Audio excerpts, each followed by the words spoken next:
So today is the last day. It's 8:10 in the morning and we're leaving from Thimphu. We're gonna go all the way to Siliguri.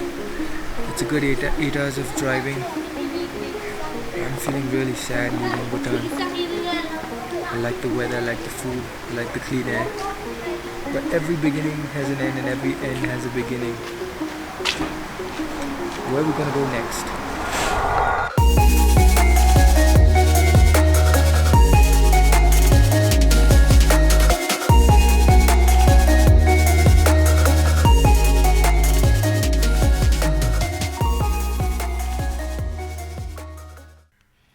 And just like that, we were off. We had to get the bikes packed before we left. Plan of the day was we reached the airport by 5. Takeoff was supposed to happen at 7, but it didn't. It took off at 8. We landed by 12. By the time we got to Jalpai Motors, it was about 12:30. Ladies and gentlemen, as we prepare for landing, kindly return to your seats and ensure your cabin baggage is stored.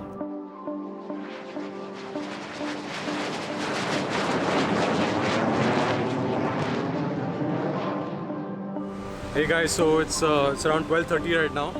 We left in the morning. We got to the airport around 5 a.m.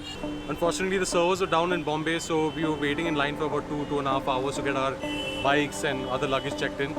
So we are Jalpai Motor and Cycle Company, and they're going to be helping us assemble the bikes so that we have enough energy to cycle for the rest of the day. Okay, come have a look at the bikes being assembled now.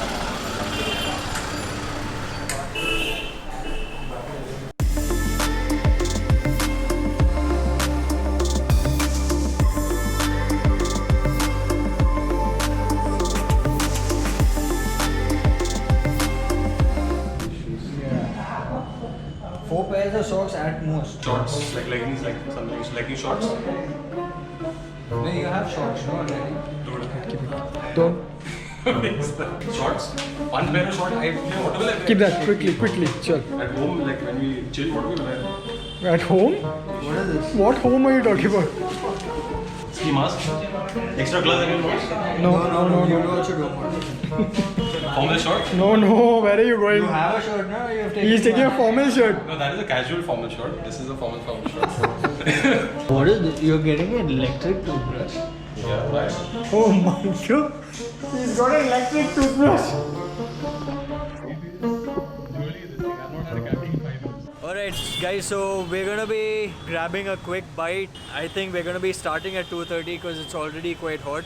But considering it's gonna be sunset by 5:30, we need to start and get there before sunset.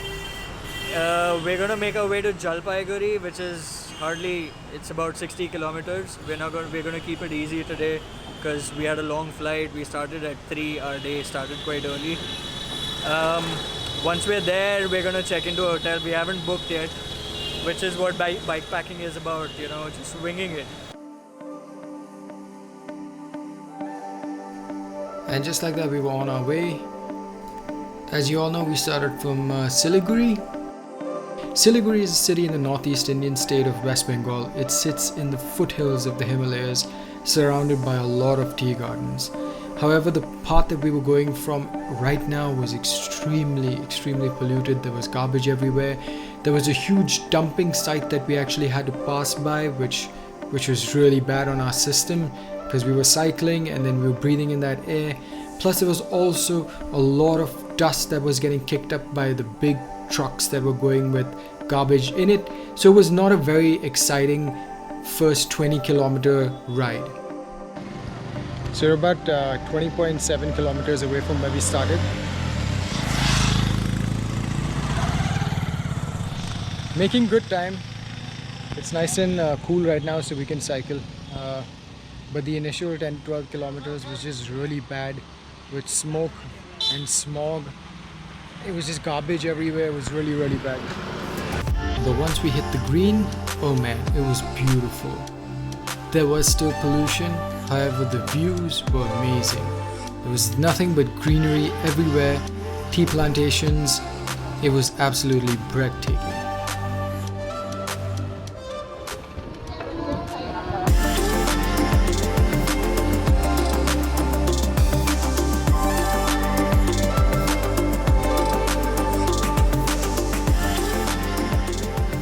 So we made it to what is this place? What is this place? I forgot. No, what is the place? Jalpaiguri. So we made it to Jalpaiguri and we're trying to figure out a place that we can stay at and specifically keep the bike safe. It got dark really fast. It got dark at about 5:30, 5:35 and There is? Where do we park our cycles? Inside. we're gonna get some dinner, crash early and wake up and leave by 4:30.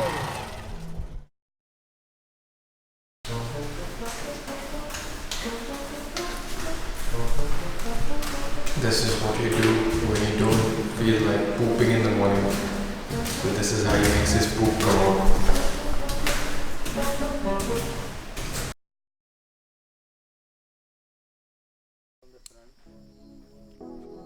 Now here's a few tips for anyone who's trying to bike pack.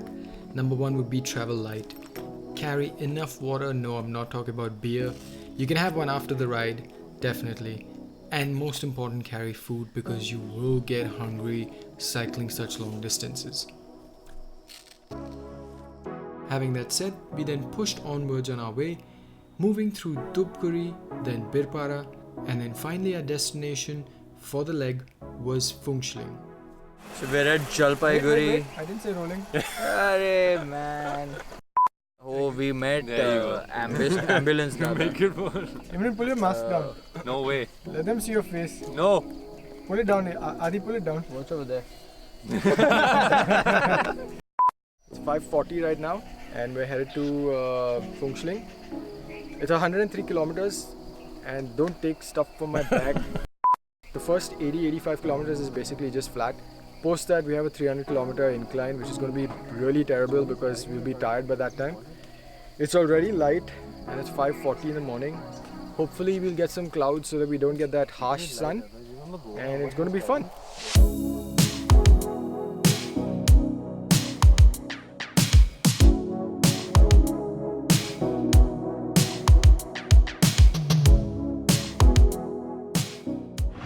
On our way to Phuentsholing, covered about 8-10 kilometers. We rode through a beautiful route and then we got onto the highway, which was nasty. But this is beautiful.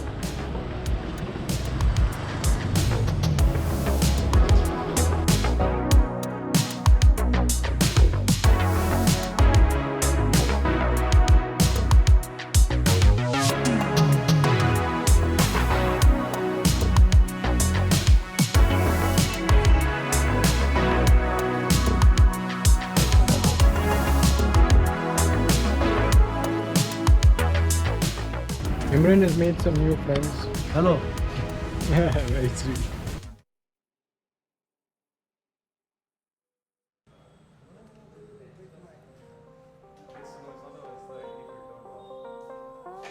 So we're a little ahead of Dhupguri.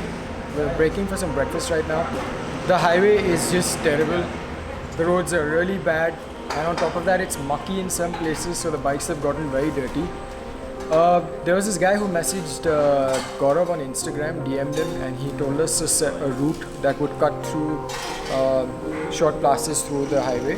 That route was just spectacular, very beautiful, very picturesque. We've done about 44 kilometers so far. We have another 64 kilometers left, and the time right now is 9:10.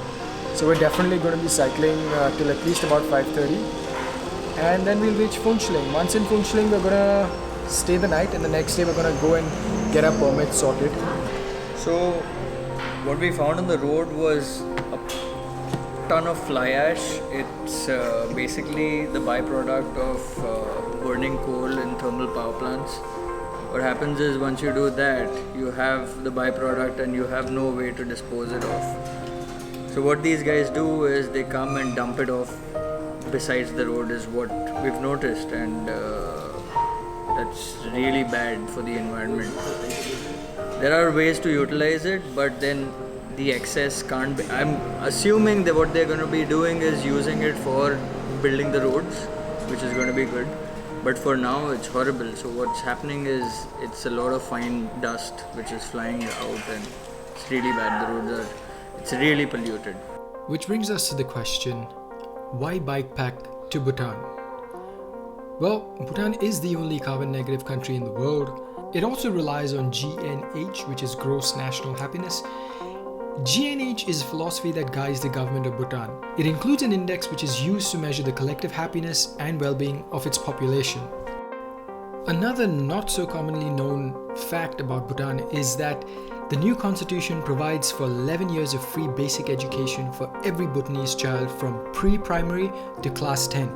No tuition fees are charged, and children in rural areas receive free stationery and textbooks. Healthcare in Bhutan is one of the government's highest priorities in its scheme for development and modernization. The Ministry of Health has provided universal healthcare in Bhutan since the 1970s. There are about 32 hospitals in Bhutan, and the Constitution of Bhutan charges the royal government with ensuring a safe and healthy environment and with providing free access to basic public health services in both modern and traditional medicines. And what's even better is that the conservation of forest is something that Bhutan takes very seriously. The constitution mandates that there needs to be a minimum of 60% of the land's area under forest cover at all times. Bhutan currently has 71% of its land under tree cover.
How's it been so far?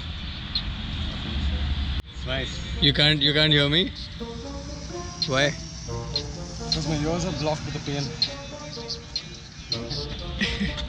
It's been good? Good. Tiring?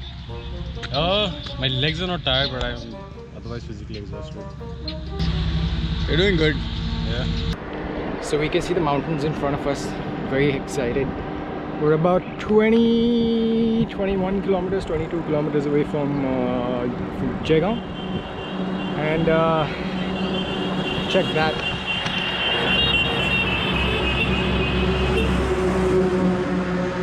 What are those clouds up ahead, Delton? There's a very scientific explanation for this. Okay, so ahead are the hills and mountains, right? Now, you have to understand that the reason why there are only clouds there and not over here is because it has to do with the precipitation and the equilateral distance of the sun from the planet, which basically plays a huge part with the tidal waves that happen. But since there are no seas over here, so the clouds can't move because there's no wind. So, they're primarily reacting to mountains because they like to stay in the mountains. It's cleaner over there, the air is fresher, so they don't have to breathe this polluted air. We're about 5 kilometers away from Jegaon. It's 3 o'clock right now, so we're definitely not going to get our permits today. That's fine, we're going to get our permits tomorrow. We're going to the office tomorrow. I'm tired. And so we were almost done with this leg of the journey. We were heading to Jegaon. Jegaon is the last city in India before you enter Bhutan and into Phuentsholing. Now, whilst passing through Jegaon, the roads weren't so great and there was a lot of pollution. However, once we got to Phuentsholing, you could see a drastic change in almost everything. But that and more in the next episode.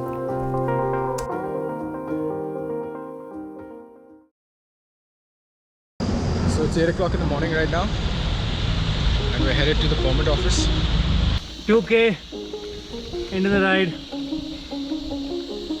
Man, this is gonna take some getting used to. Sorry. This is scary.